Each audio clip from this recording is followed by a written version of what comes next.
ஆயினும் அழகில் தீமையராயினும் அம்புலி இலகு செஞ்சடையார் அடியார் எனில் தலமுறப் பணிந்தேத்தும் தகைமையார். மூணாவது பாட்டையும் அதே தான் சொல்றார். இவர் செஞ்ச தொண்டு என்ன? அடியவரை ஏத்தி போற்றி பரவுகிறார். இங்கே சொல்றாரு, உலகர் கொள்ளும் நலத்தினர் ஆயினும். உலகர் கொள்ளும் நலம், அதான் நான் முன்ன சொன்னது. உலகத்தில் நலம் ஏங்க, நான் சிவபெருமானை வணங்குறேங்க, சிவபெருமான் தான் முழுமுதற் பொருள், எல்லாமே எனக்கு அவன்தான், அதுதாங்க எனக்கு நலம். அட போய பொழைக்க தெரியாத ஆளு. என்ன சொல்லுவாங்க உலகத்தில்? நலம் என்பதை மணிவாசகர் சொன்ன நலத்தை நலம்னு ஒத்துக்குவாங்களா என்ன? கிடையாது. உலகர் கொள்ளும் நலம் எது? இத்தனை வயசாகி போச்சு, என்ன சம்பாதிச்சு வச்சிருக்கிற? ஒன்றும் இல்லைங்க, வேஸ்ட், பிரயோஜனமே இல்லாத ஆளியா. இத்தனை வருஷம் பொழைச்சி ஒன்றுமே இல்லையா? அதுதான் நலம். அப்போ என்கிட்ட இதெல்லாம் இருக்குதுன்னா பரவாயில்லையா, கெட்டிக்காரன் அப்படிம்பாங்க. உலகர் கொள்ளும் நலம், அந்த நலம் உள்ளவராயினும், வர்ற அடியவர் நல்ல வசதியாக இருக்கிறாரா அப்படின்னு அர்த்தம். ஆயினும் அழகில் தீமையர் ஆயினும். இப்போ உலகத்தில் நலமில்லை என்று சொல்லக்கூடியவர்கள், நலமில்லை, உலகத்தவர் நலமில்லைன்னு எதை சொல்லுவாங்க? வசதி இல்லைங்க, சொந்த வீடு இல்லைங்க, வண்டி இல்லைங்க, கார் இல்லைங்க, நகநட்டு இல்லைங்க, அதெல்லாம் ஒன்றும் இல்லைங்க இவர்கிட்ட அப்படின்னு சொல்கிறது தான் நலமிலர். இந்த இடத்துல அழகில் தீமையர். இப்போ உலகத்தவர் பார்வையில் நலமில்லாதவர், அதனால தீமையர். என்ன நலமில்லாதவர்? ஒன்றும் கிடையாதுங்க, இவ்வளோ நாள் பொழைச்சி ஒரு சொந்த வீடு கிடையாதுங்க. அழகில் தீமையர் ஆயினும். அப்போ வர்றவர் உலகத்தில் சொல்லப்படக்கூடிய, உலகத்தவர் சொல்லக்கூடிய நலம் உடையவராக இருந்தாலும், உலகத்தவர் சொல்லக்கூடிய நலம் இல்லாதவராக இருந்தாலும் அதெல்லாம் பார்க்க மாட்டார் குலச்சிறையார். என்னங்க பார்ப்பாரு? அம்புலி இலகு செஞ்சடையார் அடியார். வர்றவர் அம்புலினா சந்திரன், நிலா. அப்பையெல்லாம் அம்புலி அப்படின்னு பாட்டு குழந்தைங்களுக்கெல்லாம் பாடி சோறு ஊட்டுவாங்க. அம்புலி மாமா. ஆமாம், இன்றைக்கெல்லாம் என்னான்னு நம்ம இன்றைக்கி வந்து பாடம், அம்புலினா என்னான்னு கூகுளில் சர்ச் பண்ண வேண்டிய காலம். இப்போ இன்றைக்கெல்லாம் எந்த குழந்தைகிட்ட போய் அம்புலினா தெரியுமா என்ன? அது என்ன புலி? அம்புலி இலகு செஞ்சடையார். அப்படி அந்த தேய்வுற்ற, அம்புலினா தேய்வுற்ற பிறை, தேய்வுற்ற பிறை, ஒரே ஒரு பிறை, ஒரே ஒரு கலை தான் இருக்குது, கொழுந்து, மதிக்கொழுந்தும்பாங்க. அது அவனை அடைந்ததனால் அந்த பிறையை வளரச் செய்தான் இறைவன். அம்புலி இலகு செஞ்சடையார். அப்படின்னா நீங்க என்ன உலகத்தில் உங்ககிட்ட இல்லைன்னு சொல்லி தீமையாக சொன்னாலும் சிவபெருமான் திருவடியை சார்ந்து நின்னீங்கன்னா அந்த பெருமான் உங்களை வளர வைப்பான். அதுதான் நமக்கு சிக்கல். என்னங்க இவங்க சொல்கிற மாதிரி நாம் பொழைக்க தெரியாமல் பொழைச்சிட்டோமான்ருக்குது. கம்முன்னு அப்பயே சிங்கப்பூர் கூப்பிட்டாங்க, போய் வேலைக்கு சேர்ந்துருந்தேன்னு வைங்க, இந்நேரத்துக்கு செட்டில் ஆகிருக்கலாமங்க லைஃப்பில். அமெரிக்காவுக்கு போயிருந்தேன்னா, இந்த தடை போகிறதுக்கு முன்னே 5 வருஷத்துக்கு போயிருந்தேன்னா டாலராக கொண்டாந்து இந்நேரம் லைஃப்பில் செட்டில் ஆகிருப்பேன், வெல் செட்டில். அப்படி தான் எனக்கு அறிவு நிற்கிதே தவிர, இந்த சிவபெருமானுக்கு ஒரு உழவாரம் செஞ்சுருந்தா போச்சே விட்டுட்டோமே அப்படின்னு நினச்சி வருத்தப்படல. போச்சு, அன்றைக்கி அந்த வேலையை விட்டுட்டோம், அன்றைக்கி போயிருந்தா இந்நேரத்துக்கு நீங்கள் 2 லட்சம் சம்பளம் வாங்கியிருக்கலாம் அப்படின் தான் அறிவு நிற்கிதே தவிர, அன்னைக்கு கூப்பிட்டாங்க அங்கே போயிருந்தோம்னா ஒரு உழவாரம் செஞ்சுருந்தோம்னா சிவபுண்ணியம் வந்திருக்கமே, கோட்டை விட்டுட்டோமே, ஒரு திருவாசக முற்றுவதற்கு போகாமல் விட்டுட்டோமே, பெரிய புராண வகுப்புக்கு போகாமல் விட்டுட்டோமே, சித்தாந்த வகுப்புக்கு போகாமல் விட்டுட்டோமே அப்படின்னு அதை பற்றிலாம் கவலை இல்லைங்க. அம்புலி இலகு செஞ்சடையார். இந்த தொடர் என்ன சொல்லுது? சிவபெருமான் திருவடியை சார்ந்தால் நம்ம வினைப்பயன் காரணமாக நம்முடைய தீவினையின் காரணமாக நாம நொடிந்து போய் அழியக்கூடிய நிலையில நின்னா கூட, அடையாளமே தெரியாத நிலைக்கு போயிட்டா கூட, சிவபெருமான் திருவடியை பிடிச்ச சந்திரனை 3ஆம் பிறை தான் கண்ணுக்கு தெரியும், முதல் பிறை தெரியாது. அப்படிப்பட்ட சந்திரனை வளர வைத்தான். அவன் திருவடியை சார்ந்து நின்றான். நம்மளை விட்டுடுவானா என்னங்க? கண்டிப்பா விட மாட்டான். அம்புலி இலகு செஞ்சடையார் அடியார், அந்த திறத்தில் நிற்கக்கூடிய அடியவர் வருகின்றார் என்றால் தலைமுறை பணிந்தேத்தும் தகைமையார். தலைமுறை மறுபடியும் சொல்றாரு, தலைமுறை பணிதல்னா இந்த நிலத்துல தான் உடம்பு முழுக்க அந்த நிலத்துல அப்படியே கடக்கிற மாதிரி தலம் உற பணிதல். தலம்னா இந்த இடத்துல மண், நிலம். நிலமுற பணிந்தார், உடல் நிலத்தில் பொருந்தும் வண்ணம் பணிபவர் அப்படின்னு அர்த்தம். அம்மா அப்புறம் கொடுக்கலாங்கம்மா, கொடுங்க, நான் எடுத்துட்டு போறேன், எனக்கு பூசைக்கு வேணும். தலைமுறை பணிபவர். அப்படிப்பட்ட தகைமை உடையவர் அப்படின்ட்டார். 3வது பாட்டிலையும் சொல்றார், இசைத்துள்ளார் செய்கையார் தகைமையார். ஒவ்வொன்றும் அவருடைய பண்பு நலன், மறந்துடக்கூடாது. இந்த பண்பு நலன்களை உடையவர். பண்பின் மிக்கார் பலராய் அணையினும் உண்ப வேண்டி ஒருவர் அணையினும். அடுத்த ஒரு பாயிண்ட் சொல்றாரு பாருங்க. இதெல்லாம் நமக்கு நடைமுறையில் இருக்கிற சிக்கல். அடியவர்னு பார்க்கறதுக்கு முன்ன நம்ம அறியாமை, நம்ம அறிவை மயக்கி என்னென்ன நினைக்க வைக்குமோ அதெல்லாம் சேக்கிலார் இங்க சொல்லிடுறாரு. நம்ம பார்த்தோன்னே நினைப்போம், அவரை வணங்கலாமா வேணாமா அப்படின்னு கேள்வி. இது எல்லாத்துக்கும் இயல்பாக உள்ளதுங்க. இது பெரிய புராணம் படித்தாதான் அதெல்லாம் நீங்கும். அப்படி நிற்கிறதுக்கு காரணம் என்ன? முதல்ல நம்மால அவரு முதல்ல அப்படிதான். இதெல்லாம் இயல்பாங்க, இதை யாரையும் குறை சொல்றதுக்கு இல்லை, இயல்பா நம்ம அறிவுல மயக்கம் தான். அதை சொன்னாரு, வர்றவர் யாரு அப்படின்னு பார்ப்போம். அப்புறம் அவர் என்ன ஆளு, எப்படி இருக்கிறாரு, வசதியானவரா? வசதியானவரை வணங்கி வச்சோம்னா நாளைக்கு ஏதோ ஒரு வேலைக்கு ஆகும். இதெல்லாம் நமக்கு நிற்கிற சிக்கல்.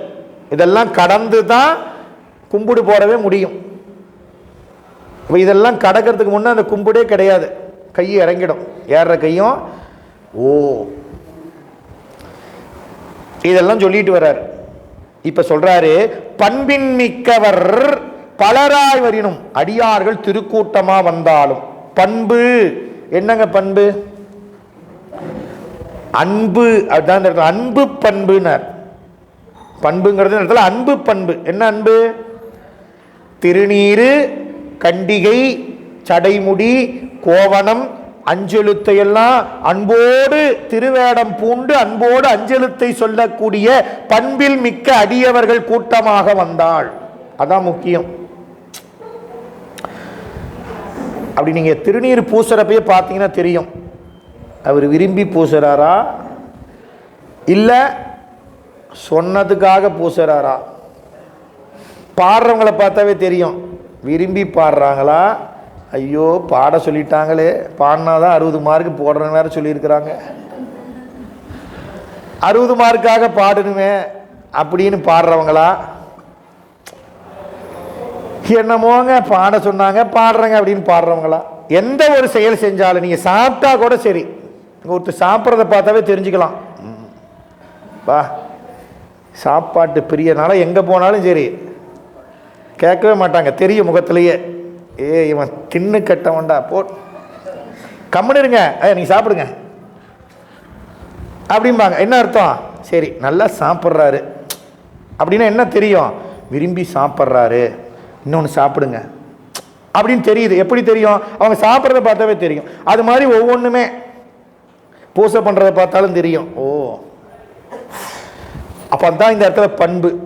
அப்படின்னா அந்த திருநீரை பூசுறப்பையே, இந்த திருநீரை தொடரப்ப சிவபெருமானை தொடரக்கூடிய உணர்வு வேணும்.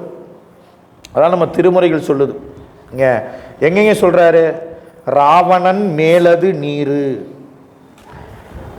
ராவணன் மேலது நீருன்னா ராவன் உடம்பு மேல பூசிருக்கிற நீர்னு அர்த்தம் இல்ல. ராவணனுக்கு மேல யாரு கால் வச்சிருந்தாங்க?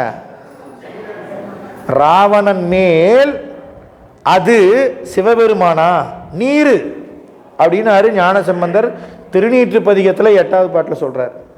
நீங்க எடுத்து பாருங்க. ராவணன் மேல் அது சிவபெருமான் இல்லைங்க, நீரு. அப்ப சிவபெருமான் இசிக்கோல்ட்டு. அதனாலதான் ஒரு பதிகமே பாடினார் திருநீருக்கு. திருநீரை தொடரப்ப நமக்கு சிவபெருமான் உணர்வு வரும். உங்களுக்கெல்லாம் வரும். வந்துச்சுன்னா அதான் பண்பு. உருத்திராக்கம் போடுறப்பயே சிவசிவா பெரிய வைர மாலையை போடுறப்போ எப்படி மகிழுதோ அந்த மாதிரி மகிழணும். உத்திராட்சி எடுத்து போடுறப்போ அப்படிங்கிற மகிழ்வு, அதுதான் பண்பு. அட இப்படி பூசிட்டு போனால் வெளியில் போனால் கிண்டல் பண்ணுவாங்க, பள்ளிக்கூடத்தில் கிண்டல் பண்ணுவாங்க, ஆஃபீஸில் கிண்டல் பண்ணுவாங்க, அங்கே கிண்டல் பண்ணுவான், சொந்தக்காரன் திட்டுவான், சாமியாரே போயிட்டியா அப்படின்பா. எனக்கெல்லாம் கல்லூரியில் படிக்கிறப்ப என் பேர் சாமியார், பட்ட பேர் அதுதான். எனக்கு இந்த நாங்கள் இப்போ 3 ஆண்டு படிச்சுட்டு எல்லாம் எழுதவும் இல்லைங்க, அதுக்கு என்ன புக்கு சொல்லுவாங்க மறந்துடுச்சு. அதெல்லாம் அவங்க அனுபவத்தெல்லாம் அவங்கள பற்றி எழுதி கொடுப்பாங்க. அதிலெல்லாம் பார்த்தீங்கன்னா பெரும்பான்மை எனக்கு பட்ட பேர் அதுதான். பரவாயில்ல அண்ணா என் சாமி இந்த திறத்தை கொடுத்துட்டாரு, ஓ யார் சொன்னால் என்னையா நீ கழட்டிடாத அப்படிங்கிற பெருமான் திருவருள் கூட இருந்தது. இன்றைக்கி அதுதான். இன்றைக்கி நீங்கள் வெளியில் போனோம்னா நமக்கு இருக்கிற சிக்கல் என்ன தெரியுமா? அதுதான். அதுக்காக பயந்துட்டு என்ன பண்ணுவோம்? வீட்டில் இருக்கிறப்ப வச்சுக்குவோம், வெளியில் போகிறப்ப கொஞ்சம் இருக்கட்டும் பார்க்கணும், அப்படிலாம் கிடையாது. அது இந்த இடத்துல பண்பின் மிக்கார்னார். திருநீர் எப்போ தொட்டாலும் சிவபெருமான தொடுங்க, சிவபெருமான் கூட இருக்கிறாருங்க அப்படின்னு நினச்சா திருநீர் பூசாமல் இருப்போமா என்ன? கண்டிகை பேர் தமிழில்,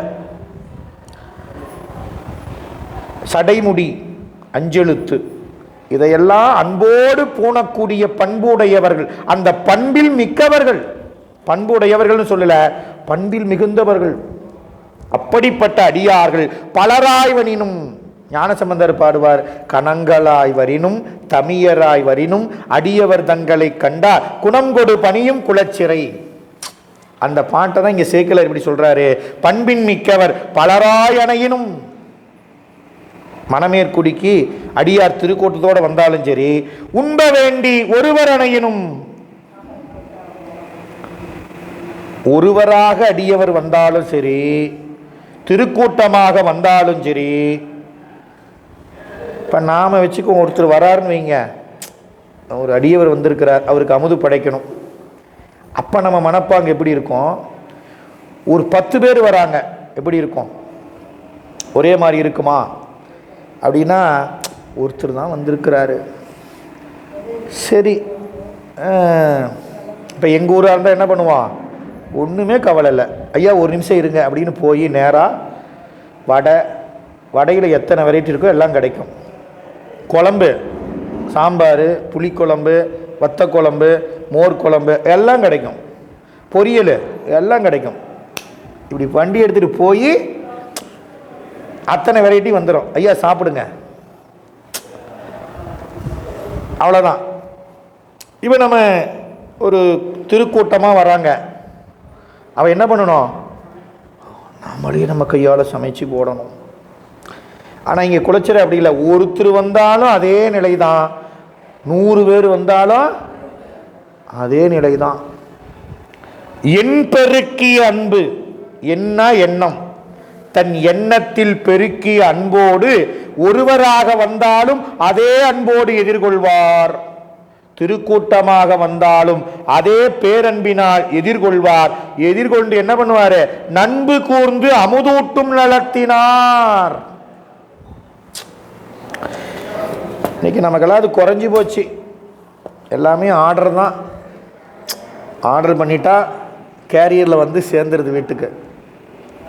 அடியாரை அமுது செய்வித்தேன் அப்படின்னு நான் சொல்லிக்கிறேன். எங்கள் வீட்டுக்கு 10 அடியார்கள் வந்தாங்க. இந்த விழாவுக்கு வந்திருந்தப்போ திருமுதுகுன்றத்துலேருந்து எல்லாம் வந்தாங்க. என்ன பண்ணீங்க? அவங்க அமுது செய்வித்தேன். எப்படி அமுது செய்விச்சிங்க? ஹோட்டலில் ஆர்டர் பண்ணுங்க, வந்துச்சு, எல்லாத்துக்கும் இலையை போட்டு. அதான் பெரிய புராணம் சொல்கிற அமுது செய்வித்தல். இங்கே சொல்கிறார் அமுது ஊட்டுதல். ஏன் அடியார் சாப்பிடலைங்க, சிவபெருமானே சாப்பிட்றார். அண்டர் நாயகர் தொண்டரிச்சையில் அமுது செய்ய. நீங்கள் திருமந்திரத்தில் பாடல் பார்க்க போகிறோம். இப்போ என்ன பண்ணுவாராம் குலச்சிறையார்? அமுது ஊட்டும் நலத்தினார். ஏங்க அமுது ஊட்டுதல் என்பது தாய் செய்கிற செயல் இல்லையா?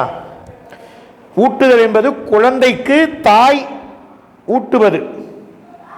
ஆனால் இந்த இடத்துல சொல்றாரு சேக்கிழார், குலச்சிறையார் அமுது. அப்படி எப்படி ஒரு தாய் குழந்தைக்கு பார்த்து பார்த்து செஞ்சு அந்த உணவை கொடுப்பாலோ, நாம் இன்னைக்கெல்லாம் அப்படி கிடையாது. குழந்தையா இருந்தாங்க, பெரியவங்க இருந்தாங்க, பாக்கெட்டு கடையில் கலர் கலராக தொங்குது. 5 ரூபா பாக்கெட் வேணுமா, 10 ரூபா பாக்கெட் வேணுமா? ஆனால் அந்த தாய் நினைக்க, ஐயோ இந்த உணவை சாப்பிட்டா இந்த குழந்தைக்கு உடம்புக்கு ஆகுமா ஆகாதான்னு நினைப்பா தாய். இது வேணாம், வடை தானே உனக்கு வேணும், நான் வீட்டில் சுட்டுத்தரேன் வா. அந்த காலத்தில் வடை தானே வேணும், இந்த சொமோட்டோவில் ஆர்டர் போட்டால் வருது, சாஸ் வேணுமா அது வேணும், எல்லாம் வருது. வேலை முடிஞ்சு போச்சு.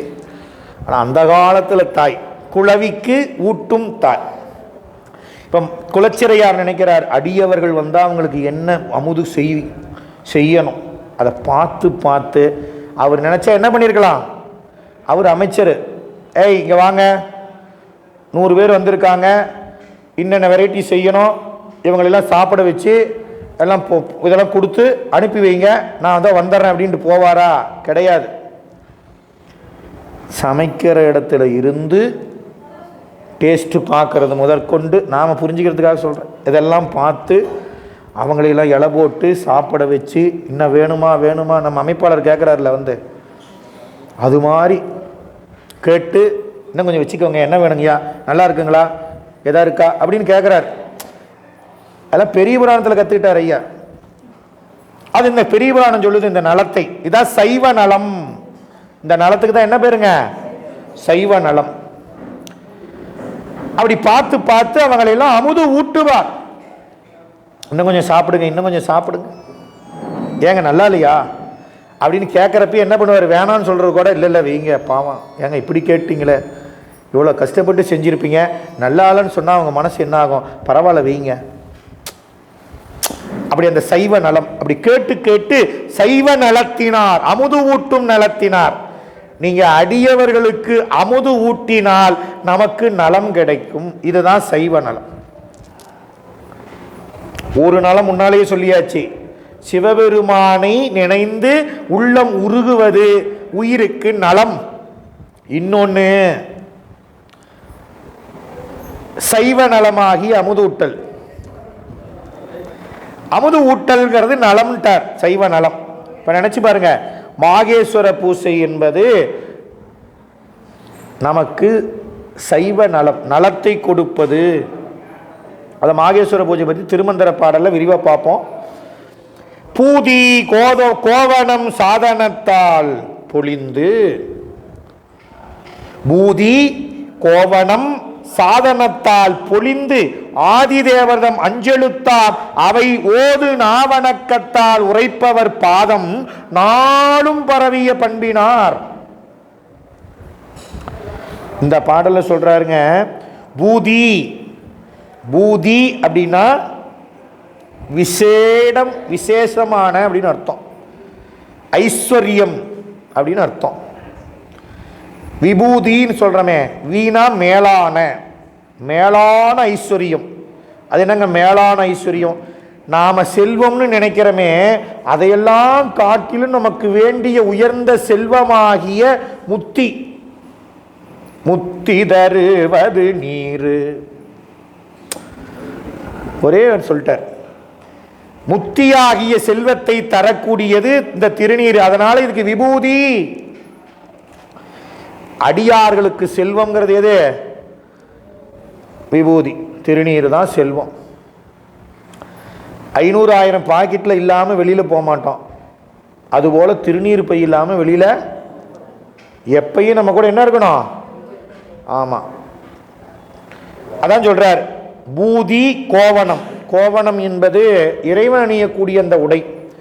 அவன் மீது அன்பு செலுத்தக்கூடியவர்கள், அடியவர்கள் அதுபோல கீழ் கோவணம்ங்கிற ஆடையெல்லாம் உடுத்துபவர். சாதனம் உருத்திராக்கம். பொழிந்து இருக்கும். எப்படி இருக்கும்? கற்றப்ப இங்கே இருக்கும், அப்புறம் இங்கே வந்துடும். சட்டை போட்டோன்னா தெரியாது. சட்டை போட்டோன்னா கற்றப்போ இங்கே இருக்கும், அப்புறம் என்ன ஆகிடும்? அன்னைக்கு சாயந்தரமே எங்க கண்டி கட்டினீங்க இருக்குங்க, ஏன் இறக்கிட்டீங்க? இல்லை கொஞ்சம் கழுத்து இறுக்கமாக இருந்துச்சு அப்படிங்கிறது ஒரு துணை காரணம். அதுக்கு வேறு காரணம் இருக்கும். நீங்கள் அப்புறம் ஒரு வாரம் கழித்து சொல்லுவார், நீங்கள் எல்லாம் என்ன கொட்டை கட்டிட்டேன்னு கிண்டல் பண்ணுறாங்க. அவனுக்கு தெரியல, சொல்லிடணும். நாம் அதனுடைய பெருமையை சொன்னாதான் தெரியும். அதுக்கு நாம வர அந்த பெருமையை உணரணும். பொழிந்து இருக்குதுன்ட்டாரிங்க. அப்புறம் அடியவர்னா எப்படி இருக்கணுங்க? திருநீரு மங்காமல் பூசி மகிழ்வீரே அப்படின்னார். மங்காமல் அப்படின்னா திருநீர் குறைய குறைய என்ன பண்ணியிருக்கணும்? பூசிக்கிட்டே இருக்கணும். பூசிக்கிட்டே இருக்க, அதான் மங்காமல். பொழிய உத்திராக்கம் பொழிஞ்சிருக்கும். எங்கடா ஒரு கழுத்தில் ருத்ராட்சத்தை காணமேன்னு தொலைவர மாதிரி இருக்காது. அப்படியே அப்பா உடம்பே தெரியல, இத்தனை மாலை போட்டு வந்திருக்கிறாரு, என்னமோ இவர்கிட்ட தான் இருக்குதாட்டிருக்குது அப்படிங்கிற மாதிரி. அடியேனுக்கு முத இந்த கண்டிகை கட்டுறப்போ பெண்ணாடத்தில் ஒரு திருமுறை மாநாடு நடக்குது.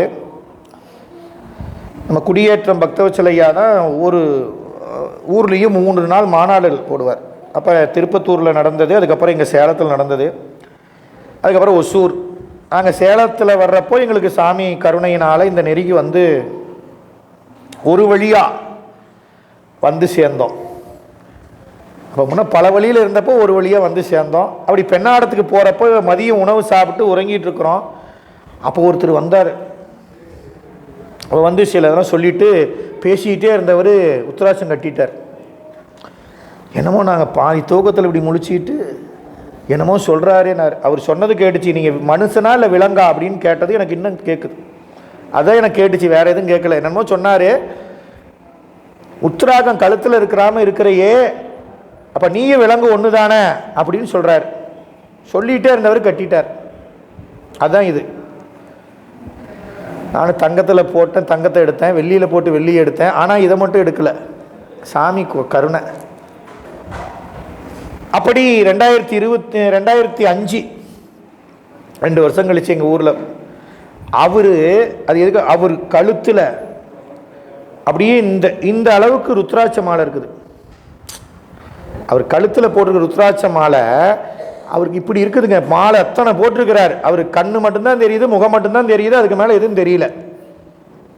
அவர் சிவபூஜை பண்ணுறப்ப தலைகீழ நிற்பார். நாங்கள் ஒவ்வொரு நாளும் பார்ப்போம். 3 நாள் சிவபூஜை பண்ணுறப்போ அத்தனை மாலை போட்டுக்கிட்டு தலை கீழே இருக்கும், கால் மேலே. என்னடா கால் மட்டும் தெரியுதுன்னு பார்த்தா அப்படி நிற்பார். ஏன் சொல்கிறேன்னா பொழிந்துங்கிறதுக்கு தான் அர்த்தம். அப்படியே இந்த எதுவுமே பொழிவு வேணும். திருவாய் பொழிய சிவாய நம என்று நீரணிந்தேன் தான் அப்பர் சாமி பாடினார். அஞ்செழுத்தை சொல்கிறப்ப எப்படிங்க சொல்லணும்? ஒரு இடத்துல வருது, நம்ம இறைவனை பாடணும், அஞ்செழுத்தை சொல்லணும். எப்படி சொல்லுங்க? நல்லா ஆனந்தமாக வாய் விட்டு சொல்லணும். அவங்க என்ன நினைப்பாங்க? ஓம் நம சிவாய சிவாய நம ஓம். ஆமாம், அப்படி சத்தமாக சொன்னால் 10 பேர் நாமளும் சொல்லலான்னு உறக்க சொல்லுவாங்க. ஓம் நம சிவா சிவா ஓம் சிவாய. கோயிலுக்கு போய் நமக்குள்ளேயே முனவரா பொழிதல் என்பது திருநீர் பூசினாலும் உத்ராக்கமால் அணிந்தாலும் அஞ்செழுத்த சொன்னாலும் பொழிந்து சொல்லக்கூடியவர்கள். ஆதிதேவர் அஞ்செழுத்தும் அஞ்செழுத்தாம் அவை பொழிந்து ஓதும் நாவணக்கம் உடையவர்கள். பூதி, கோவணம், சாதனம், பொழிந்த அஞ்செழுத்தை சொல்லக்கூடிய நாவணக்கம் உடையவர்கள். நாவணக்கம் அப்படின்னா நற்றவா உனை நான் மறக்கினும் நான் சொல்லும், அதான் நாவணக்கம். அப்படின்னா என்ன அர்த்தம்? என்னங்க அவர் வாயத்தை இருந்தால் அஞ்செழுத்து தாங்க வரும் அப்படின்னா எவ்வளவு நாள் பழகியிருப்பார்.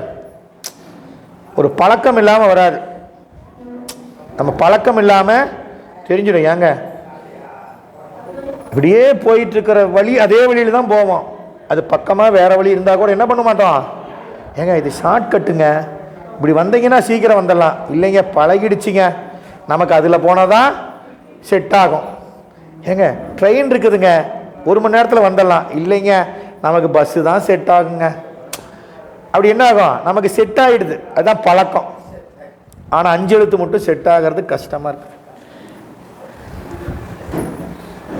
அஞ்செழுத்து ஓதும் நாவணக்கம். எப்போதும் பயிற்சியினால், எப்போதும் பயிற்சியின் காரணமாக எப்போதும் அஞ்செழுத்தையே ஓதிக்கொண்டிருப்பவர்கள், உரைப்பவர், காதலாகி கசிந்து கண்ணீர் மல்கி ஓதக்கூடியவர்கள். அந்த அடியவர்களுடைய பாதத்தை நாளும் பரவிய பண்பினார். இப்போ வந்தாதான் போனாதான் இல்லைங்க, தினந்தோறும் அடியவர்களை பணிபவர்.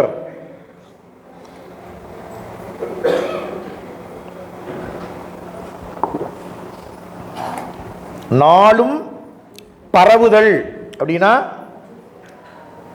அவர்களை போற்றுவது, வழிபாடு செய்வதுன்னு அர்த்தம்.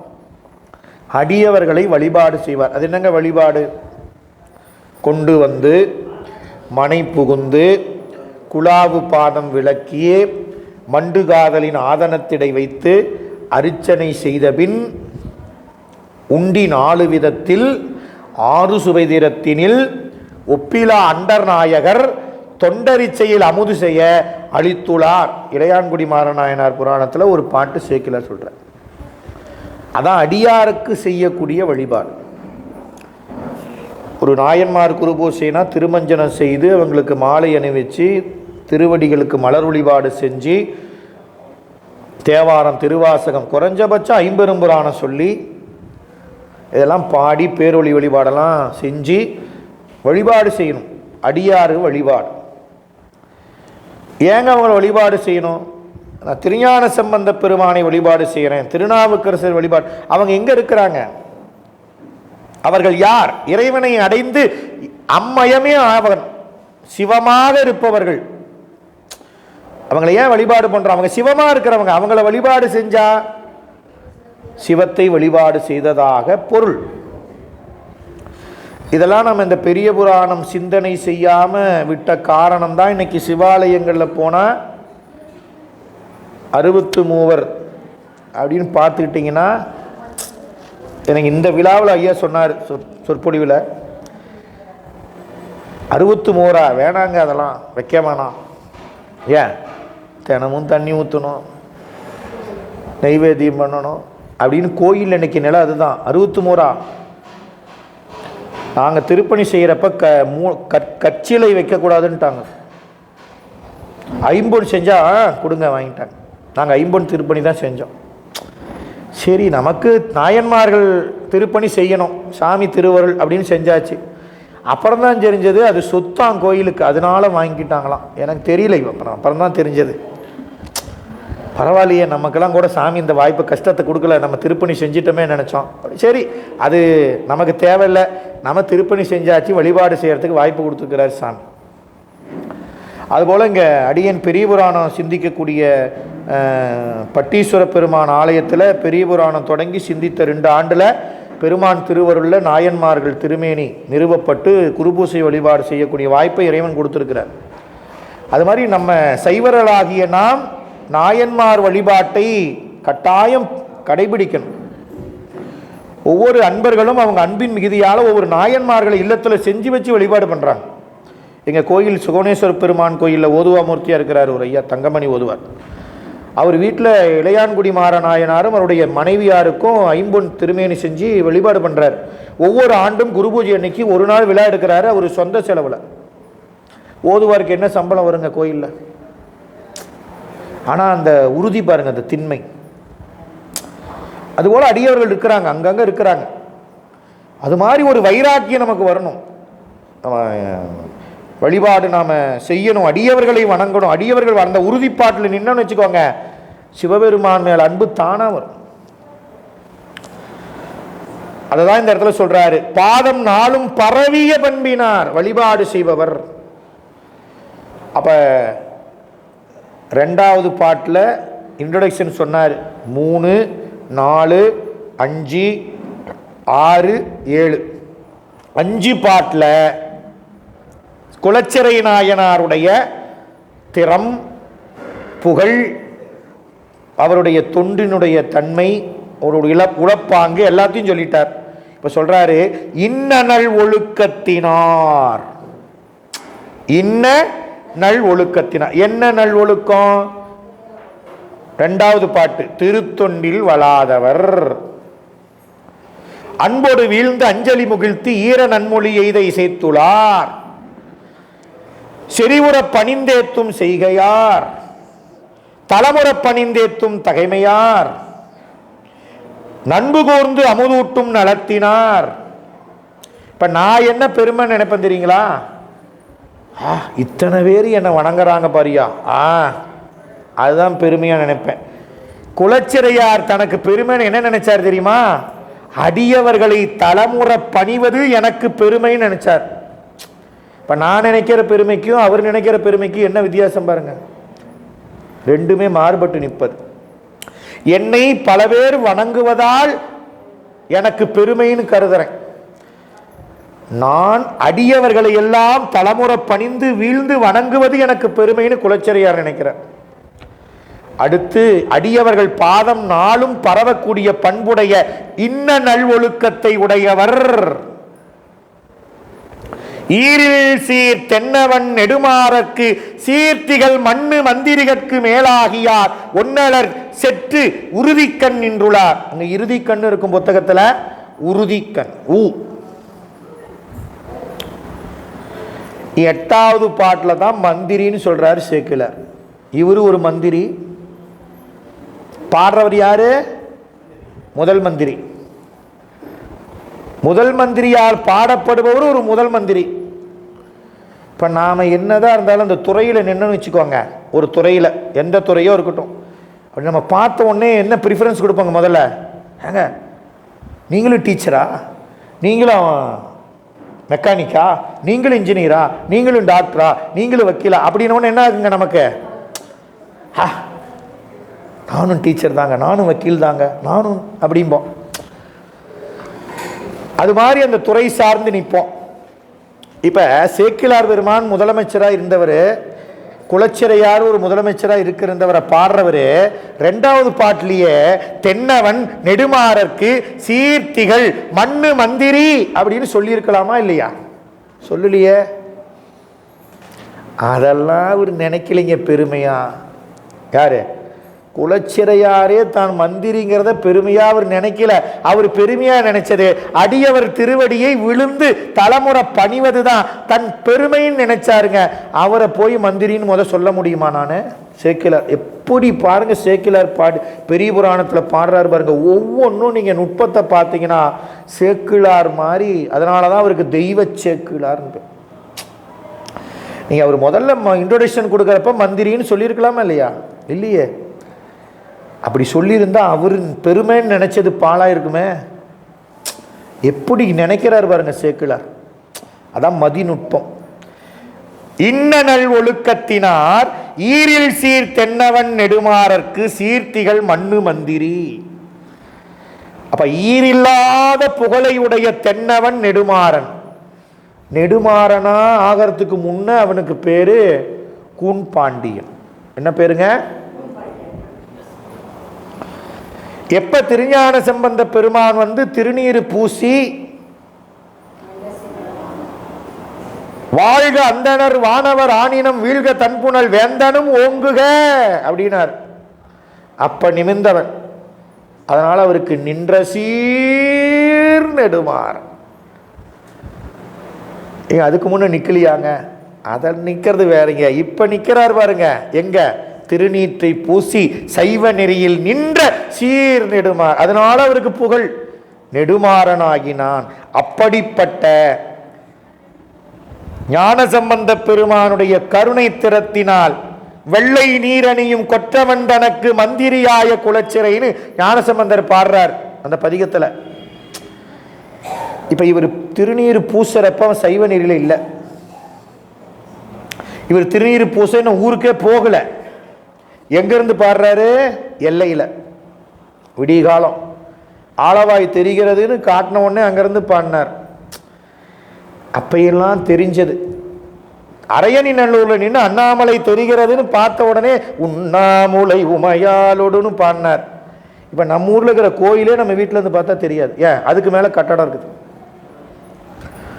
அந்த காலத்துல எல்லையில இருந்து கோபுரத்தை பார்த்தாரு ஞானசம்பந்தர்னு அங்கிருந்து பாடி இருக்கிறார். பாருங்க எப்படி வாழ்ந்திருக்கிறாங்க. அப்ப ஊர் எல்லையிலிருந்து பாடுறாரு. அந்த பதிகத்துல சொல்றாரு, வெள்ளை நீர் அணியும் கொற்றவன் தனக்கு மந்திரியாய குலச்சிறையினார். ஏங்க அவர் வெள்ளை நீர் அணிய போறாருன்னு இவருக்கு எப்படி தெரியும்? இவர் தான் மறைக்காட்டிலே பாடிட்டு வந்தார். கொத்தலர் குழலியோடு விசையற்கு நல்கு குணமாய வேட விகிர்தன் மத்தமும் மதியும் நாக முடிமேல் அணிந்தியின் உளமே புகுந்து அதனால் டீயங்கம்மா இல்லைண்ணா ஜூஸ் குடிச்சிட்டு சரி. அப்படி சொல்லும் பொழுது அங்க திருநீரு செம்மை திடமேனார் புத்தரோடு அமனை வாதில் அழிவிக்கும் அண்ணல் திருநீரு. அங்கேயே முடிவு பண்ணிட்டு வந்துட்டார். திருநீரு வாதில் அழிவிக்குமா அழிவிக்காதான்னு கேள்வி இல்லை, அழிவிக்கும் திடமே ஆணை நமதேன்னு பாடிட்டு வந்தார். எவ்வளவு உரைப்பு பாருங்க. இப்பயும் அதே பாடுறாரு. வெள்ளை நீர் அணிய போகக்கூடிய கொற்றவன் திருநீர் பூச போறான். அப்படி திருநீர் பூசியதனால் சைவ நெறியை சார்ந்து புகழ் பெற்ற நின்றசீர் நெடுமாறனுடைய அமைச்சரவையில் சீர்த்திகள் மன்னனும் சீர் உடையவன். இந்த பாட்டுல முத அடியிலையும் சீர் சொல்றாரு, ரெண்டாவது அடியிலையும் சீர் சொல்றார். முத அடியில சொல்றது தென்னவன் சீர், அடுத்து மந்திரியாகிய குலச்சிறை சீர், பெருமையுடையவர்கள். ஏன்? திருநீரு பூசி சைவ சமயத்தை சார்ந்து அடியவர்களை பணிந்து நிற்பதனால் மன்னனும் புகழுடையவன் பெருமையுடையவன், மந்திரியும் பெருமையுடையவன். நாம தெரிஞ்சுக்கணும். அந்த காலத்து மந்திரிங்க. அதனால இப்ப நீங்க மந்திரி நினைச்சு பேசிடாதீங்க. அந்த காலத்து மந்திரி அப்படி நின்னாங்க. அதனால அதுதான் பெருமைன்னு அரசனும் நினைச்சான், மந்திரியும் நினைச்சார். எது பெருமை? அடியவர்களை பணிந்து வணங்கி பரவி வழிபாடு செய்வதுதான் பெருமை என்று நினைந்திருந்தார்கள். இங்க சொன்னாரு சேக்கிலார், மந்திரிகட்கு மேலாகியார் அப்படிங்கிற சொல்லு நான் முக்கியமா சொல்றார். உலக நலம் பற்றி அல்லாது உடல் அதை சார்ந்து உய்வு பெறுவதற்காக உடல் கொடுக்கப்பட்டது. யாருக்கு? உயிருக்கு. அந்த உயிர் நலம் பற்றியவர். அதனால மற்ற மந்திரி போல இல்லைங்க, இவர் மந்திரிகளுக்கெல்லாம் மேலானவர். ஒன்னலர் செற்று உறுதிக்கண் நின்றுள்ளார். ஒன்னலர்னா பகைவர். பகைவரை வென்று உறுதிக்கண் நின்றுள்ளார். அறம் பொருள் இன்பம் வீடு என்ற உறுதியில் உயர்நிலை மேம்பாட்டோடு நிற்பவர் குலச்சிறையார். ஆய செய்கையர் ஆயவர் ஆரணி நாயனார் திருப்பாதம் நவின்றுளார் பாய் சீர்புனை பாண்டிமாதேவியார் மேய திருத்தொண்டுக்கு மெய்த்தொண்டராயினார். ஆய செய்கையர் குணப்பண்பு ஒழுக்கப்பண்பு இவையெல்லாம் உடையவர். ஆரணி நாயனார், இந்த இடத்துல நாயனார்னா சிவபெருமான். பாருங்க, சிவபெருமானுக்கு நாயனார்னு பேரு, அவனை அடைந்த அடியவர்களுக்கும் நாயனார்னு பேர். குலச்சிறை நாயனார், திருநாவுக்கரசு நாயனார் அப்படின்னு தான் சொல்றோம். சிறுத்தொண்ட நாயனார், திருமூலதேவ நாயனார். அப்ப அப்போ அவனுக்கும் தலைவன் பேர், அவனை அடைந்தவர்களுக்கும் தலைவர் என்றுதான் பேர். நாயனார்னா தலைவர். ஆரை அணிந்து கங்கையை அணிந்திருக்கக்கூடிய தலைவர், அவருடைய திருப்பாதத்தை நவின்றுளார் பாய்சீர் புனை பாண்டிமாதேவியார். ஆளவாய் சொக்கநாத பெருமானுடைய திருவடி புனைந்து கொண்டிருப்பவர் பாண்டிமாதேவி மங்கையர்க்கரசியார். இறைவன் திருவடிகளை பூண்டு கொண்டிருப்பவர், புனைந்து கொண்டிருப்பவர் அப்படின்னா என்ன அர்த்தம்? சூடிக்கொண்டிருப்பவர்னு அர்த்தம். நம்ம இப்போ உத்திராக்க மாலை பூண்டு இருக்கிறோம், இது மாதிரி பூண்டு இருக்கிற மாதிரி அகத்தில் எப்பொழுதும் இறைவன் திருவடி தன் தலைமையிலே சூடிக்கொண்டு வாழ்ந்து கொண்டிருப்பவர் பாண்டிமாதேவி. மங்கையர்க்கரசியார் புராணத்தில் பார்த்துக்குவோம். அடுத்த பாடப்பகுதி டிசம்பர் மாதம் வரும். அந்த வரலாறுல பார்த்துக்குவோம். பாருங்க, குலச்சிறையார் மங்கையர்க்கரசியார். அப்படிப்பட்ட பாண்டி மாதேவியார் மேய திருத்தொண்டு, மேற்கொண்ட திருத்தொண்டுக்கு என்ன திருத்தொண்டு? பாய் சீர்புனை, திருநீற்று ஒளி, திருநீற்று நெறி நாடெங்கும் பரவ வேண்டும் என்று மனதில் ஒரே விண்ணப்பத்தை புனைந்து நின்றவர் மங்கையர்க்கரசியார். சொக்கநாத பெருமான்ட்ட என்ன கேட்டாங்க? நாடெங்கும் திருநீற்று நெறி பரவ வேண்டும், இரும் தமிழ்நாடு உற்ற இடர் நீக்கி அப்படின்னு சேக்கிழார் போட்டிருக்கிறார். தமிழ்நாடுனா அந்த பாண்டி நாடு. நாடெங்கும் திருநீற்று நெறி பரவ வேண்டும் என்று மேற்கொண்ட தொண்டுக்கு குலச்சிறையார் மெய்த்தொண்டராயினார். மெய்த்தொண்டர்னா என்ன அர்த்தம்?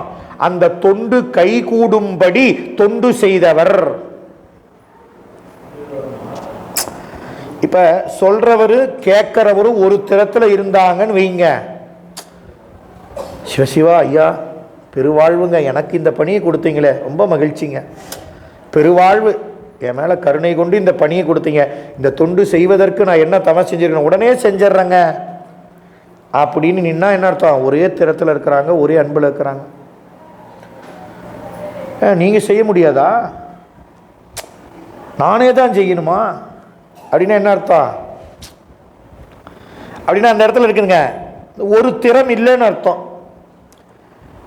நானும் சிவபெருமானுக்கு தான் செய்ய போகிறேன், நீங்களும் சிவபெருமானை தான் செய்ய போகிறீங்க, நானும் உழவாரம் செய்கிறேன் நீ அப்படின்னு நிற்கிறப்ப என்ன பண்ணணுங்க?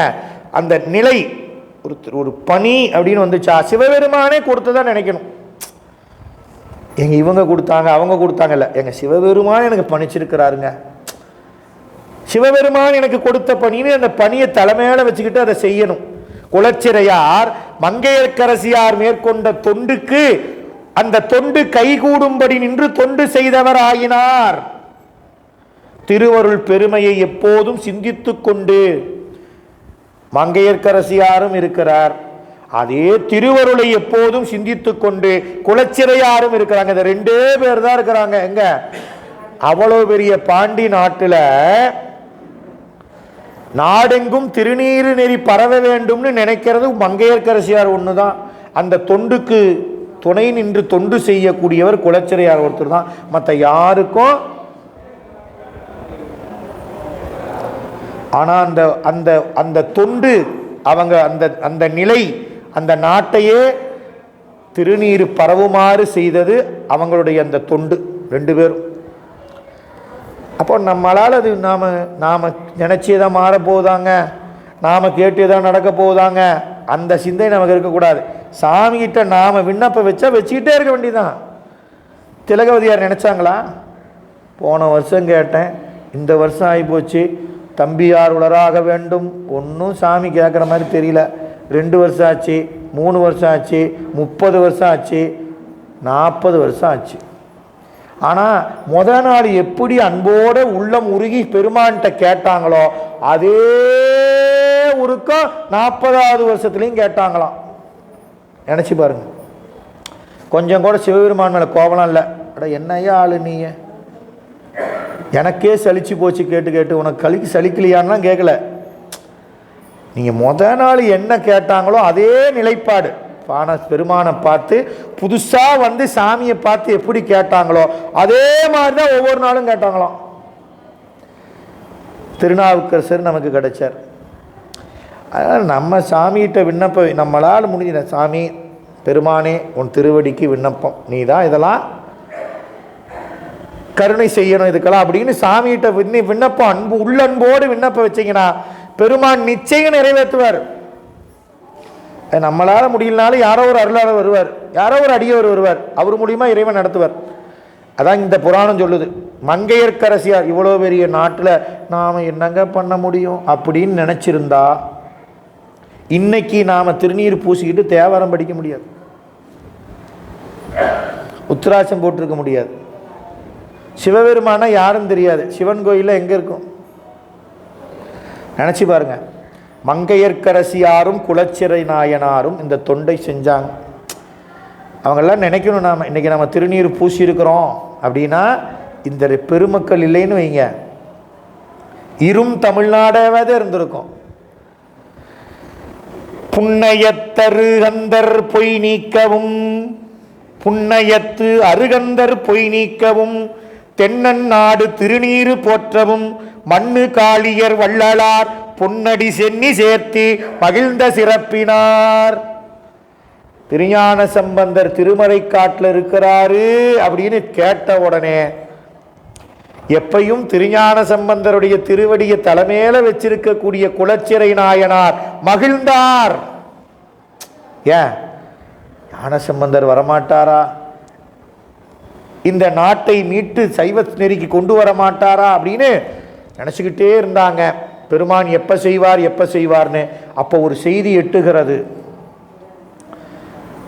திருஞான பிள்ளையாரும் நாவுக்கரசரும் திருமறைக்காட்டில் வேதங்கள் அடைச்ச அந்த மறைக்கதவத்தை பாடி திறந்தும் பாடி அடைத்தும் அங்கு உறைந்திருக்கிறார்கள். நமக்கு ரொம்ப பக்கமாக இருக்கிறாங்களே, பாண்டி நாடு தானே. மங்கையர்க்கரசியார் உடனே சொன்னாங்க குலச்சிறையார்ட்ட, பரிசனங்களை அனுப்பி ஞானசம்பந்த பெருமானை இங்கே எழுந்தருள செய்ய வேண்டும். அவர் போய் சொன்னா வந்துருவாரு. இப்ப நமக்கு ஒரு செய்தி கேட்குது அப்படின்னா நம்மளால இயன்ற அளவு அதை நம்ம செய்வதற்கு முதல்ல நம்ம முயலணும். இல்லை அப்படின்னா யாரால செய்ய முடியுமோ அவங்க கிட்ட இதை கொண்டு போகணும். அட ஏங்க நானே சிவனேன் இருக்கிற என்கிட்ட வந்து சொல்லி என்னங்க ஆக போகுது அப்படின்னு கேட்கக்கூடாது. அட்லீஸ்ட் நாம் பண்ணுற ஆன்மார்த்த பூசையிலையோ கோயிலையோ வழிபாட்டில் போய், சாமி இந்த மாதிரி ஒருத்தர் வந்து சொன்னார், அடியவர் இப்படி இருக்குது, அதனால் இந்த பெருமானே என்னால் ஒன்றும் செய்ய இயலலை, நீங்கள் தான் கருணை செய்யணும்னு பெருமான் திருவடிக்கு கொண்டு போய் நாச்ச வைக்கணும். நம்மளால் என்னங்க போது ஏங்க என்கிட்ட வந்து சொல்கிறீங்கிற நிலை இல்லை. ஞானசம்பந்தர் அப்படி நினைக்கல. போய் பரிசனங்கள் செல்கின்றன. இந்த மாதிரி பாண்டி நாட்டில் கண்டுமுட்டு கேட்டுமுட்டுன்னு ஒரு பெரும் கொடுமை இருக்குது. அப்படியா, கிளம்பு உடனேன்ட்டார். அடியார்கள் கிளம்பலாம் நம்ம போலான்ட்டார். பிள்ளாய் அங்க ஒருத்தர் பதறார். அப்பர் வேணாம், சமணர்கள் கொடுமையான காரியம் செய்வதில் வல்லவர்கள், சாதாரண ஆள் இல்லை, கொடுமை செய்யறதுல நம்பர் 1 அவங்க தான். ஆனா அவங்க நெறி என்ன தெரியுமா, கொல்லா நெறி. பல்லு விளக்குனா பல்லில் இருக்கிற பூச்சி செத்து போயிடும். தலையில முடி வச்சிருந்தா ஈறு பேன் வந்துச்சுன்னா அந்த உயிர்கள்லாம் இறந்துடும். பருத்தி பட்டெல்லாம் உயிர், அதெல்லாம் உடுத்தக்கூடாது. பாயை இடுக்கிட்டு தலைமயிரை பறித்து கையில் நின்று உண்ணும் சமணர்கள். இன்றைக்கெல்லாம் நாம் நின்றுட்டு தான் சாப்பிட்றோம். எந்த கல்யாணத்துக்கு போனாலும் பஃபே சிஸ்டம் தானே. திருமுறையில் என்ன சொல்லியிருக்கிறாரு, நின்று உண்ணும் சமணர்கள். நம்ம தட்டை வாங்குறப்ப ஞாபகம் வந்துச்சுன்னா உட்காந்துக்குவோம். எனக்கெல்லாம் தட்டை வாங்கினா தான் ஞாபகம் வருது, ஐயோ நின்று உண்ணும் சமணர்னு சொன்னாரே, நாம் பாட்டுக்கு நின்றுட்டு சாப்பிட்றோம். நம்ம பண்பாடு நம்ம மரபு அது இல்லைங்க. ஏன் அப்படின்னா நம்ம உடலுக்கு அதுதான் நன்மை தரும் என்பதனால நம்ம பெரிய முன்னோர்கள் அப்படிதான் நமக்கு வச்சிருக்கிறாங்க. நீங்கள் கீழே உட்காந்து சாப்பிட்டீங்கன்னா நம்ம உடலுக்கு தேவையான உணவு நம் உடலுக்கு சேரும். அப்படிதான் நம்ம வயிறு அமைப்பு கொடுத்துருக்கிறார் சாமி. அப்படி உட்காந்துருக்கிறப்ப தான் நம்ம உணவு போய் நல்லா சேரும். உட்காந்து கீழே குமிஞ்சி உட்காந்து சாப்பிடாம இப்படியே சாப்பிட்டோம்னா அது பாட்டுக்கு ஒன்றுமே இல்லை, அது பாட்டுக்கு போயிட்டே இருக்குங்க. போட போட போட நேராக ஸ்ட்ரெயிட்டாக உட்காந்து சாப்பிட்டா, இது நீங்கள் அறிவியல் மருத்துவத்தில் சொல்கிறாங்க, இது ஒன்றும் இது இல்லைங்க, மருத்துவத்திலே சொல்லக்கூடியது. சரி, அதெல்லாம் அப்படி இருக்குது. அப்படி நின்றுணும் சமணர்கள், கொடுமை செய்வதில் வல்லவர்கள். வேணாம் பிள்ளாய், நீங்கள் போக வேணாம், நான் அனுமதிக்க மாட்டேன். அப்புறம் ஒரு வாரம் சமாதானம் சொல்கிறாரு. அப்படின்னா ஒரு கண்டிஷன், நானும் வருவேங்கிறார். அவருக்கு தாய் அன்பு இல்லையா? இல்லை அப்படின்னு ஒரு வாரம் சமாதானப்படுத்தி அவரை விட்டுட்டு ஞானசம்பந்தர் கிளம்பி வரார். அதான் அந்த வரலாறு நம்ம அவர் புராணத்தில் பார்த்துக்கோம். அப்படி மண்ணு காளியர் வள்ளலார் பரிசனங்களை விடுத்து விண்ணப்பம் செய்து கொண்டு ஞானசம்பந்தரை அழைத்து வர வேண்டும் என்று மங்கையர்க்கரசியார் மேற்கொண்ட தொண்டுக்கு என்ன பண்ணிட்டாரு? குலச்சிறை நாயனார் கைகூடும்படி பரிசனங்களை அனுப்பி தொண்டு செய்தார். நினைச்சு பாருங்க, மன்னன் சமன் சமயத்தை குறுகி நிற்கிறான். அவன் அமைச்சரவை எல்லாம் மக்கள் எல்லாம் அதில் நிற்கிறாங்க. மங்கையர்க்கரசியார் இவர் மட்டும்தான். எப்படிங்க செய்ய முடிஞ்சது? ஏன்னா அவங்க திருவருள் பெருமையை எப்போதும் சிந்தித்திருப்பவர்கள். அதனால திருவருளை முன்ன நிறுத்தி பின்னால் நின்று செஞ்சாங்க. நீங்கள் திருவருட்பயன் படிக்கிறப்ப திருவருளின் பின்புகுவார் முன்புகுவர், திருவருளுக்கு முன்புகுபவர் பின்புகுவார்னு சொல்லுவார். அப்படின்னு என்ன அர்த்தம்?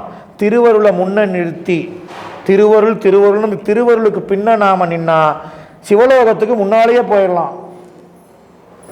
இல்லை நான் தாங்க அப்படின்னு என்ன முன்ன நிறுத்தி திருவருளை பின்ன வச்சுக்கிட்டேன்னா இந்த பிறவியில் போக முடியாது, பின்புகுவார், அடுத்த பிறவியில் அதுக்கு அடுத்த பிறவியில் போய் சேருவேன் அப்படின்னு அர்த்தம். திருவருளையே கொண்டிருந்ததனால ஞானசம்பந்தர் வந்தார். அந்த அனல்வாதம் வந்துச்சு.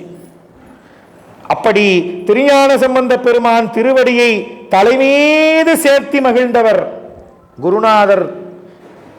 குருவருள், குருவருள் இல்லாம பாச நீக்கம் இல்லை.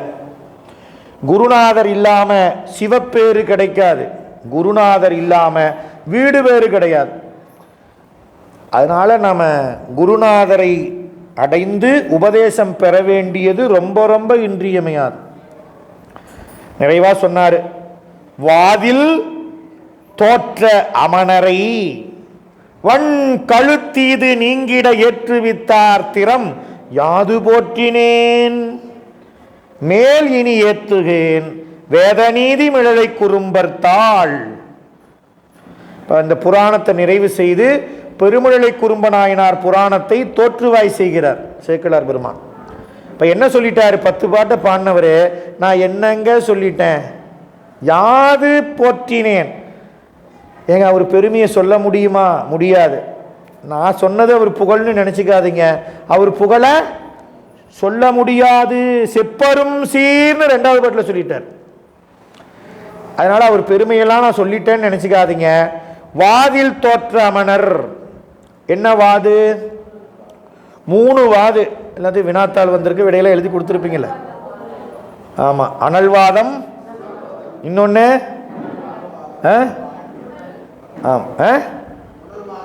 அனல்வாதம், புனல்வாதம், 3வது கனல்வாதம். அதுக்கு சுரவாதம் என்பதுதான் அந்த வாதுக்கு என்னதுங்க? சுரவாதம். முதல்ல நடந்தது சுரவாதம். சுரம்னா வெப்பம். இப்போ கனல்னு நாம சொல்றதை விட உடம்பில் பற்றிய வெப்பத்துக்கு என்ன பேரு? சொரநோயின்னு தான் சொல்லுவோம், கனல் நோயின்னு சொல்ல மாட்டோம். அப்ப உடம்பில் பற்றிய வெப்பத்துக்கு சுரம். சுரநோய், சுரவாதம் எப்ப நிகழ்ந்தது? திருஞான சம்பந்த பெருமான் வந்தாரு, மங்கையர்க்கரசியார் அப்படியே பணிந்து நின்றார். அவரை பார்த்துட்டு ஞானசம்பந்தர் ஒரு பதிகம் பாடுறார், அருமையான பதிகம்.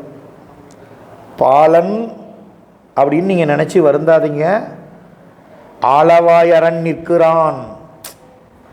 அந்த மங்கையர்க்கரசியார் பார்க்குறப்ப அவங்க அப்படியே கண்ணீர் மல்கிறாங்க. ஐயோ, இந்த சமணர்கள் குழந்தைய என்ன பண்ண போறாங்களோ அப்படின்னு வருந்துறப்போ அவர் பாடுறாரு, பாலன் ஆளவாய் அண்ணல் நிற்கவே அப்படிங்கிறார். ஒவ்வொரு பாட்டிலையும் சொல்லுவார், ஈனர்களுக்கு எளியே நலேன். எங்க நீங்க அத்தனை சமணர்களை வச்சுக்கிட்டு நீங்க நினைச்சு பாருங்க, மன்னன் அந்த நெறியில் இருக்கிறான், மந்திரிகள் அந்த நெறியில் நிற்கிறாங்க, சமணமார்கள் அவங்களுடைய அந்த முக்கியஸ்தரங்களாக இருப்பாங்க. மன்னனுடைய உள்ள ஒரு படுக்கை அறையில் நிற்கிறாங்கன்னா முக்கியஸ்தரங்க நிற்பாங்க. அவ்வளவு பேர் மத்தியில் ஞானசம்பந்தர் பாடுறாரு, ஈனர்களுக்கு எளிய நலேன் அப்படிங்கிறார். நாம இருந்தால் யோசிப்போம், இன்னும் முழுங்கணும், ஐயோ வார்த்தையே வராது, அப்ப எங்க போய் ஏன் திருவருளை முன்னிறுத்தினார், அப்படி திருநீர் பூசினார். உன்னை பாண்டிய மன்னன் கேட்குறான், எங்கேருந்து வர்றீங்க? அப்போ ஒரு பதிகம் பாடுறார். அப்புறம் திருநீர் பூசுறார். ஒரு பக்கம் திருநீர் பூசுறதுக்கு அப்போ அந்த சமணர்கள் சொல்கிறாங்க, அதை நாங்கள் ஒத்துக்க மாட்டோம். அப்போ தான் சொல்கிறாரு, இவர் பூசட்டும், இவர் பூசி நோய் நீங்கிடுச்சு. ஒரு பக்கம் பூசினாரு, அந்த ஒரு பக்கத்தினுடைய வெப்பம் தணிஞ்சது உடம்புல. இந்த பக்கம் என்ன ஆயிடுச்சு, வெப்பம் தனியில. உடனே திருஞான சம்பந்த பெருமான் இன்னொரு பக்கத்துலேயும் திருநீர் பூசி அந்த வெப்பு நோயை தணிக்கிறார். இதிலிருந்து மன்னன் உள்ளத்தில் ஒரு மாற்றம். இதை பார்த்த உடனே உங்களுக்கு பயம், அதெல்லாம் கிடையாது, இவர் ஏதோ மாயாஜாலம் பண்ணிட்டாரு, ஒத்துக்க மாட்டோம், முறையாக வாது செய்து தான் நாங்கள். அப்போ முதல் வாதத்தில் வென்றார் சுரவாதம், அடுத்து அனல்வாதம், புனல்வாதம், அதெல்லாம் தெரியும் நமக்கு.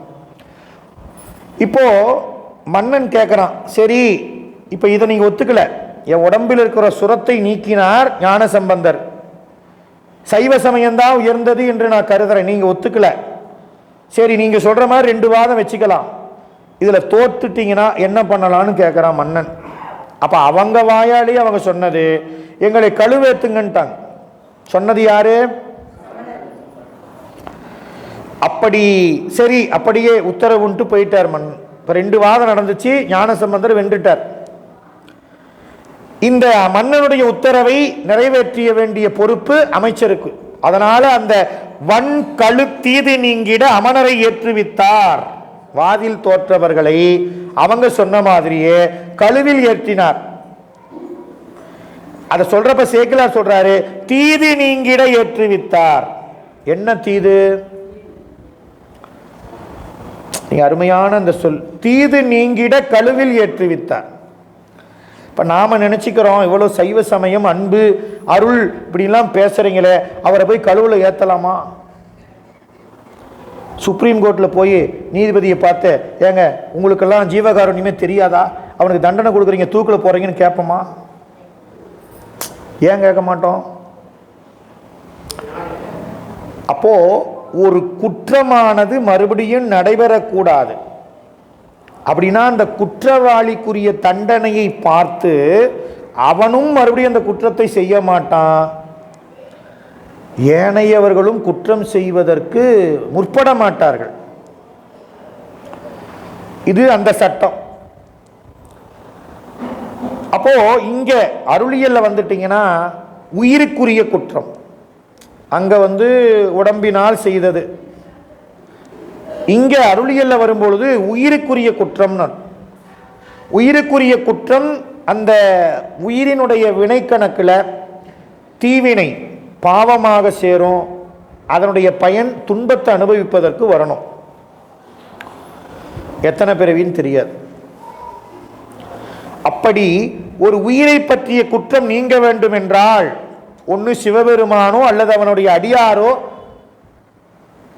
ஒருத்தால் அல்லது தண்டித்தால் அந்த உயிருக்குரிய குற்றம் அப்பயே களையப்படும். நீங்கள் பெரிய புராணத்தில் நிறைய இடங்களில் பார்க்கலாம். இயற்பகை நாயனார் மனைவி கொடுத்துட்டார், அடியார் கூட போயிட்டு இருக்கிறாங்க, பின்னால் வாள் எடுத்துக்கிட்டு போறாரு. வந்தவங்களெல்லாம் என்ன பண்ணாரு? ஏன்னா அது சிவ அபராதத்துக்காக அவங்க தடுத்தாங்க. அவங்க தடுத்தது சிவ அபராதம். ஒரு அடியவருக்கு கொடுக்கப்பட்ட கொடை பொருளை அவருக்கு உரியது, அது அவர் தான் கொண்டு போகணும். அதை தடுத்தா அது சிவ அபராதம். சிவபெருமானுக்கோ அவனுக்கு அடியாருக்கோ உரியது, இதெல்லாம் சிவ அபராதம். இங்க இவங்க என்ன தீங்கு பண்ணாங்க? ஞானசம்பந்த பெருமான் வந்துட்டாரு ஊருக்குள்ள, மடத்துல தங்கி இருக்கிறான் யாரோ ஒரு பையன், சைவ சமயத்தை நிலைநாட்டுவதற்காக வந்திருக்கிறான்னு எல்லாம் கூடி பேசுறாங்க. ஆனால் நாம் ஒரு மந்திரத்தை சொன்னால் நெருப்பு பற்றிடையா அப்படின்னு சொல்லி மந்திரம் சொல்கிறாங்க. சொல்லிக்கிட்டே இருக்கிறாங்க. விடிஞ்சு போச்சு, தீ பத்தனை பாடே காணோம். இன்னும் கொஞ்சம் நேரத்தில் விடிய போகுது. இவ்வளோ மந்திரம் சொன்னால் நெருப்பே பத்தலையே. ஆதி மந்திரம் அஞ்செழுத்தை சொல்ல அடியார்கள் மத்தியில் இவங்க மந்திரம் என்ன பண்ணா பயன் தரல. என்ன பண்ணுறது, நெருப்பை கொண்டு வச்சுட்டு மந்திரத்தினால பத்துச்சுன்னு நாம் நினச்சிக்குவோன்ட்டு செயற்கையாக நெருப்பை வச்சாங்க மடத்துக்கு. ஞான சம்பந்தரும் அடியார்களும் தங்கியிருந்த மடத்துக்கு. எவ்வளோ பெரிய சிவ அபராதம் தெரியுமா? அந்த சிவ அபராதமாகிய குற்றம் நீங்க அவர்களை கழுவில் ஏற்றினார் குலச்சிறையார் அப்படின்னு சேக்கிழார் சொல்றார். அப்படிப்பட்டவருடைய திறத்தை யாது போற்றினேன்.